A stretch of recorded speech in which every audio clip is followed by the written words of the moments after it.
तो दोस्तों हमें यहाँ पे चैप्टर की शुरुआत में फिर से child empire versus phoenix man का सीन दिखाया जाता है और यहाँ पे फिनिक्स मैन चाइल्ड एम्पायर को थैंक यू बोलता है। वो कहता है कि भले ही तुम एक बच्चे हो लेकिन फिर भी तुम एक क्लास एस हीरो हो। अगर मेरा दुश्मन कोई साधारण सा हीरो होता तो शायद मैं इतना विकसित नहीं हो पाता। तो यहाँ पे वगन्मा ये देख के डर जाता है कि फिनिक्स मैन अभी भी जिंदा है और वो कहता है कि चाइल्ड एम्पायर अभी हमारे पास मौका है और हमें भाग जाना चाहिए। तो चाइल्ड एम्पायर बोलता है कि नहीं, अगर वो अपना डिजास्टर लेवल अभी भी और भी ज्यादा बढ़ा सकता है तो मुझे उसे अभी के अभी खत्म करना होगा। भले ही उसका शो कैंसिल हो गया था लेकिन फिर भी बर्ड ब्रेन ने अपनी कॉस्ट्यूम उतारने से मना कर दिया था। दिन पे दिन वो अपनी इंसानियत खोता गया और अपनी कॉस्ट्यूम की बात मानने लगा। तो यहाँ पे चाइल्ड एम्पायर अपनी बीम ग्रेवर निकाल लेता है और मन में कहता है कि उसके बाद उसको दुनिया की कुछ नहीं पड़ी थी, उसके लिए उसकी कॉस्ट्यूम ही सब कुछ थी जिससे वो नई ऊंचाइयों पे गया। एक सूट और एक एक्टर जो कि समय समय पे मरता रहा। तो जैसे ही बीम ग्रेवर से चाइल्ड एम्पायर फिनिक्स मैन के ऊपर अटैक करता है तो फिनिक्स मैन इधर उसको रोक लेता है। इवन दूसरे हाथ में चाइल्ड एम्पायर ने वगन्मा को पकड़ रखा होता है तो फिनिक्स मैन चाइल्ड एम्पायर का वो हाथ भी तोड़ देता है और कहता है ये हमारा हॉस्टेज था और मैं इसे वापस ले रहा हूँ। तो अब क्योंकि ये पानी के नीचे लड़ रहे होते हैं तो चाइल्ड एम्पायर के सूट में डैमेज हो जाता है जिससे कि उसके सूट में पानी आने लग जाता है, लेकिन उसका सूट खुद ही इस चीज को रिकवर कर लेता है छेदों में रबड़ लगा के। फिनिक्स मैन बोलता है कि लड़ाई का परिणाम तो हमें पता ही चल गया है, भले ही तुम एक हीरो हो और तुम फेमस होना चाहते थे लेकिन अब तुम्हें हार मान जाना चाहिए क्योंकि अब तुम कोई दिखावा नहीं कर पाओगे। तो वगन्मा चिल्ला के बोलता है बेवकूफ, इसलिए मैंने तुम्हें बोला था भागने के लिए। तो चाइल्ड एम्पायर मन में बोलता है कि मैं इस सूट को बचा के रखना चाहता था लेकिन हालात देख के ऐसा लग नहीं रहा कि मैं इसको बचा पाऊंगा। तो चाइल्ड एम्पायर बोलता है कि जो तुम सोचते हो वो सोच तुम मेरे ऊपर मत डालो, मैं हीरो इसलिए नहीं बनाता जिससे तुम्हारी तरह मैं लोगों के सामने तमाशा कर पाऊँ, और वैसे भी मुझे इतना तो पता है कि मैं इतने बड़े मुर्गे के सामने तो बहुत ज्यादा ताकतवर हूँ। तो फिनिक्स मैन बोलता है कि मेरे को पता था कि तुम उसी टाइप के इंसान हो जिसको जब लगता है कि वो नहीं जीत सकता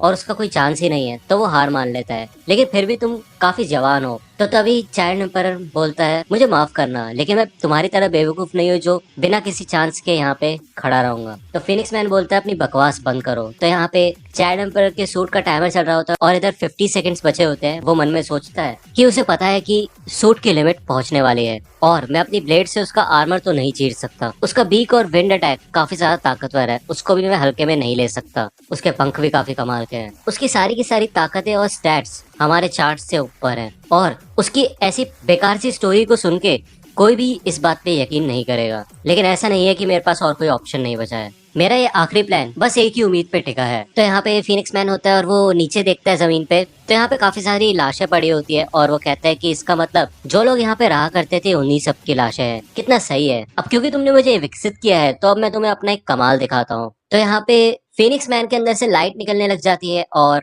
चाइल्ड एम्पायर बोलते हैं क्या ये कोई बीम वेपन है, और वगन्मा भी कहता है कि ये है क्या, मैंने अपनी आंखें बंद कर रखी है लेकिन फिर भी इतनी रोशनी आ रही है। तो फिनिक्स मैन बोलता है कि मैं इसे कहता हूँ द अवेकनिंग किंग्स लाइट। तो यहाँ पे चाइल्ड एम्पायर ये सुन के सोचता ही है कि अवेकनिंग, तभी नीचे पड़ी हुई सारी लाशें जिंदा हो जाती है और वो चाइल्ड एम्पायर के सूट पे चढ़ने लग जाती है, जिसे देख के चाइल्ड एम्पायर चौंक जाता है। यहाँ पे इतने बड़े बड़े मॉन्स्टर्स होते हैं जो कि खुद फिनिक्स मैन से भी 20 से 30 गुना ज्यादा बड़े होते हैं। तो वगन्मा इन सबको देख के डर जाता है और चिल्लाता है ज़ॉम्बीज़, और चाइल्ड एम्पायर को समझ नहीं आता ये क्या हो रहा है। उसे लगता है कि फिनिक्स मैन साइकिक पावर का इस्तेमाल कर रहा है। तो फिनिक्स मैन कहता है कि अब तुम क्या सोचते हो, मेरा नाम फिनिक्स है और शायद मैंने खुद को साबित करके दिखा दिया है। तुम मानोगे नहीं लेकिन ये मैस्कॉट सूट मुझसे बात करता है और मैं अपनी लाइफ एनर्जी को मरे हुए लोगों में डाल सकता हूँ जिससे कि मैं इन सबको कंट्रोल तो कर ही सकता हूँ, साथ ही साथ मरे हुए लोगों को जिंदा भी कर सकता हूँ। मुझे भी ये सारी चीजें समझ नहीं आती लेकिन इन सब बातों से फर्क ही क्या पड़ता है। तो यहाँ पे वो बड़ा वाला मॉन्स्टर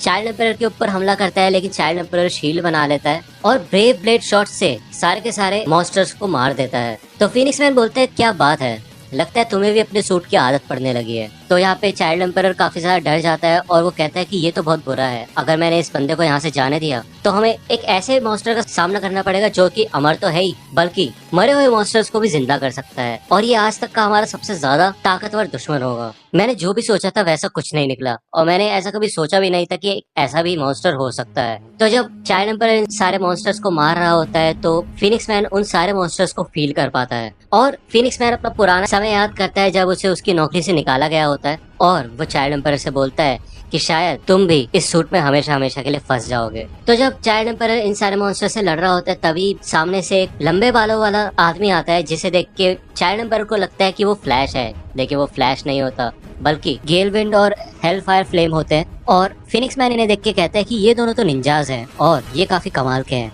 तो क्या ये लोग यहीं मरे थे? तो ये दोनों आके भी चाइल्ड एम्पायर के रोबोट पे काफी ज्यादा हमला करते हैं और चाइल्ड एम्पायर इनकी भी बैंड बजा देता है और वो कहता है कि क्या ये कैसे मॉन्स्टर्स हैं? क्या ये भी इन सबटेरियन मॉन्स्टर की तरह ज़ॉम्बीज बन चुके हैं? इनकी ताकत तो सही में कमाल की है। तो यहाँ पे चाइल्ड एम्पायर के पास सिर्फ 35 सेकंड्स बचे होते हैं और फिनिक्स मैन मन में सोचता है कि ये दोनों निंजास के पास काफी कमाल के स्किल्स थे। अब क्योंकि इनको फ्लैशी फ्लैश ने हराया था तो मुझे उससे सावधान रहना होगा, लेकिन अभी के लिए मैं यहाँ से दूर भाग जाता हूँ और थोड़ा ऊंचाई से खेल देखता हूँ और ऐसा लग रहा है कि मैं तो भगवान बन चुका हूँ। अब इस एबिलिटी को देखते हुए घेरो मुझे मॉन्स्टर किंग का टाइटल तो दे ही देगा। जब तक मेरे पास ये कभी ना मरने वाली ताकत है और मरे हुए लोगों को जिंदा करने की ताकत है, तब तक मैं सबसे कमाल का मॉन्स्टर हूँ। तभी चाइल्ड एम्पायर के छोटे वाले रोबोट्स ऊपर से आ जाते हैं और यहाँ पे फिनिक्स मैन उनको खत्म करने की सोचता है और वो कहता है कि ये कीड़े फिर से आ गए। तभी चाइल्ड एम्पायर कहता है बदल जाओ और वो सारे रोबोट्स मिलके बदल के मोल मोड में आ जाते हैं और फिनिक्स मैन पे अटैक करते हैं। और यहाँ पे वगनमा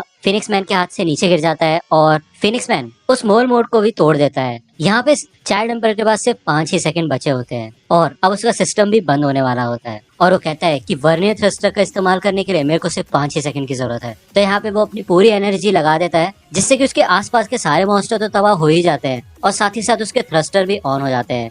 वो फुल फोर्स से पानी से बाहर निकलता है, ऊपर जाता है और उसके जो वो बाकी रोबोट्स होते हैं वो फिर से आके उसका एक हाथ बना देते हैं जो कि फिनिक्स मैन तोड़ चुका होता है और अपने दोनों हाथों को मिला के वो अपना मूव मिलेनियम एम्परर नोवा इस्तेमाल करता है और सोचता है कि मुझे बस अब इन्हीं 3 सेकंड में एक ऐसा अटैक करना है जिससे कि जमीन के ऊपर तक भी लोगों को पता चले। तो यहाँ पे चाइल्ड एम्परर अपनी पूरी एनर्जी से फिनिक्स मैन पे अटैक करता है और फिनिक्स मैन कहता है कि तुम चिंता मत करो, ये सारी की सारी एनर्जी में अपने अंदर एब्जॉर्ब तब तक करता रहूंगा जब तक तुम हार नहीं जाते। तो चाइल्ड एम्परर भी बोलता है कि हाँ जो कर सकते हो करो। तो अब यहाँ पे सिर्फ 1 ही सेकंड बचा होता है और उस 1 सेकंड में जो चाइल्ड एम्पायर की अटैक बीम होती है वो काफी ऊपर चली जाती है और वो शहर के ऊपर जो बिल्डिंग्स वगैरह होती है उन सबको तोड़ के आसमान छू लेती है और मेरे ख्याल से तो स्पेस में ही चली जाती है। तो यहाँ पे ये सपोर्ट टीम होती है और ये सब देख के से चौंक जाते हैं और पॉइजन तो ये सब देख के कहता है कि शायद मुझे घर ही चले जाना चाहिए। तो अब यहाँ पे चाइल्ड एम्पायर का सूट 96% डैमेज हो चुका होता है और उसके सिस्टम शट डाउन होने लग जाते हैं और उसका रोबोट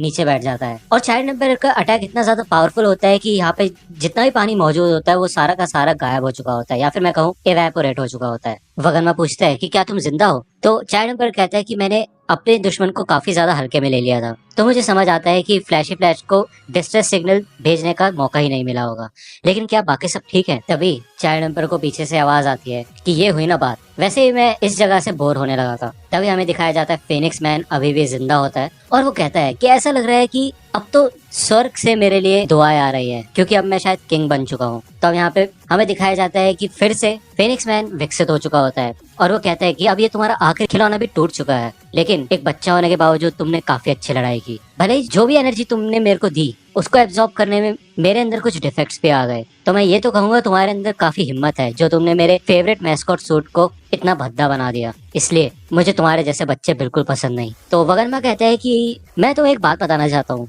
मेरे को तो चाइल्ड एम्पायर इधर घसीट के लेके आया है और मैं तो इसको जानता भी नहीं। तो चाइल्ड एम्पायर कहता है कि भले ही वो अटैक काम नहीं किया तो शायद मुझे हार मान जाना चाहिए। फिनिक्स मैन बोलता है कि मुझे पता है कि अब जितना भी डेटा तुमने मेरे बारे में अपने सूट में कलेक्ट किया है वो तुम कहीं और भेज रहे हो, लेकिन मैं तुम्हें अभी के अभी रोक दूंगा। शायद तुमने देखा ही था कि मेटल नाइट के साथ क्या हुआ था। कुछ ही समय में हीरो एसोसिएशन की सारी टेक्नोलॉजी हमारे हाथ में आ जाएगी जब हम तुम्हारे और उस खिलौने के सर खोलेंगे। तुम्हें तो पता ही है जो लोग संन्यास लेते हैं उनका भी सब्र टूट जाता है और तुमने मेरा सब्र तोड़ दिया है। मैं तुम्हें एक ही हाथ से मसल के रख दूंगा। ऐसा ही कुछ सोचा था मैंने, लेकिन अब मैं तुम्हारे टुकड़े टुकड़े कर दूंगा। तो यहाँ पे चाइल्ड एम्पायर अपना डिस्ट्रेस सिग्नल ऑन कर देता है और वो कहता है कि ठीक है कोई बात नहीं, लेकिन शायद तुम जानते नहीं हो कि तुमने जितने भी अटैक किए वो मेरे पास कॉकपिट में यहाँ तक नहीं पहुंचे हैं और ये मेरा आज तक का सबसे बेस्ट काम है और मुझे इस पे गर्व भी है। तो अब मैं यहाँ पे आराम से बैठूंगा और इंतजार करूंगा कि कोई मेरे को बचाने आए। तो फिनिक्स मैन बोलता है कोई बात नहीं, क्या तुमने कभी वुड पैकर के बारे में सुना है? पहले मैं तुम्हारे इस कॉकपिट में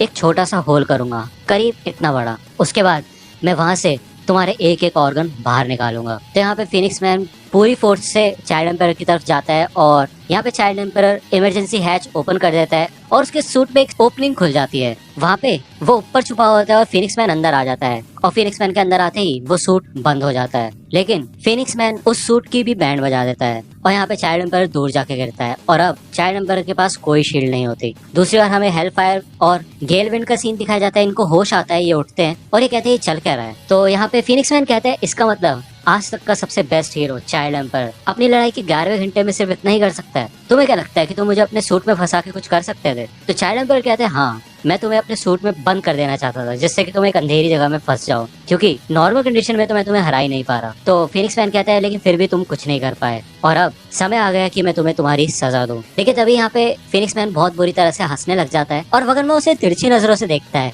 यहाँ पे फिनिक्स मैन बिल्कुल पागलों की तरह हंसने लग जाता है और वगन में सोचते इसे हो क्या गया। तभी हमें पता चलता है कि चाइल्ड एम्पायर ने टिकल टिकल बग नंबर 1 उसके सूट में छोड़ दिया था, क्योंकि उसके गर्दन के पास एक ओपनिंग थी, वहीं से वो अंदर चला गया। अब वो उसके कपड़ों में इधर उधर गुदगुदी ही करता रहेगा और वो ऐसे तब तक करता रहेगा जब तक डिस्पेनिया से विक्टिम की मौत नहीं हो जाती। तो चाइल्ड एम्पायर कहता है सच बताऊं तो ये आइडिया मेरे को तब आया था जब मैंने अपने अंदर के ही राक्षस की बात सुनी थी। वैसे एक बात तो देखने वाली है, भले ही तुम बर्ड ब्रेन हो लेकिन तुम्हें गुदगुदी तो बहुत होती है। तो यहाँ पे फिनिक्स मैन अपना ही सूट फाड़ने लग जाता है और चाइल्ड एम्पायर यहाँ पे अपने सारे के सारे रोबोट आर्म्स निकाल लेता है और उसे यहाँ पे क्योंकि ओपनिंग दिखती है तो वो फिनिक्स मैन के पैर पकड़ के अपने पैरों में एक ब्लेड ले आता है और खुद उसको काटने लग जाता है और वो कहता है कि अब क्योंकि तुम्हारा सूट नहीं है इसी वजह से तुम्हारी ताकत भी कम होती जा रही है। दूसरी ओर हमें यहाँ पे साइटामा का सीन दिखाया जाता है और यहाँ पे लीकेज होती है, उसके ऊपर पानी गिर रहा होता है। वो कहता है कि पहले एक अर्थक्वेक गया और अब लीकेज, क्या ये सीवर है क्या है? तभी सामने से हेलफायर और गेल विंड भागते हुए आ रहे होते हैं और वो कहते हैं कि इधर हो क्या रहा है? पहले तो हम फ्लैशी फ्लैश से लड़ रहे थे, उसके बाद हम यहाँ पे नंगे भाग रहे हैं। वो बंदा कहाँ गया और उसने हमारी ऐसे इंसल्ट कैसे की? मैं उसके टुकड़े टुकड़े कर दूंगा। तो सामने साइटामा खड़ा होता है तो उसे देख के दोनों कहते हैं वो क्या है, एक हीरो? तो ये लोग साइटामा पे हमला करते हैं लेकिन साइटामा बड़े आसानी से उनसे बच जाता है और वो कहता है तुम चाहते क्या हो? अभी तो मिले और अभी अटैक करने लग गए। तो ये दोनों साइटामा को कहते लगता है प्रकृति का एक और प्राणी हमारे सामने आ गया है। तो साइटामा कहते तुम ये बात बोल रहे हो, कितनी बेकार बात है। तो ये दोनों कहते हैं कि अब क्योंकि तुम हमारे टेक्निक्स जान गए हो और उनसे बच सकते हो तो हम तुम्हें जिंदा नहीं छोड़ सकते, लेकिन हमारा टारगेट अभी कोई और है और हम तुम्हारा चेहरा नहीं भूलेंगे। तो साइटामा इनको देख के चौंक जाता है और वो कहता है कि यार अंडरग्राउंड में ये ठरकी लोग क्यों भाग रहे हैं? दूसरी ओर हमें दिखाया जाता है कि चाइल्ड एम्पायर फिनिक्स मैन का पूरा सूट काट के उसकी बॉडी से निकाल देता है और कहता है कि शायद अब तुम्हारी पावर बिल्कुल खत्म हो गई होगी और अब तुम फिर से जिंदा नहीं हो सकते। और चाइल्ड एम्पायर मन में सोचता है कि वैसे मैंने यहाँ पे बहुत बड़ा चांस लिया,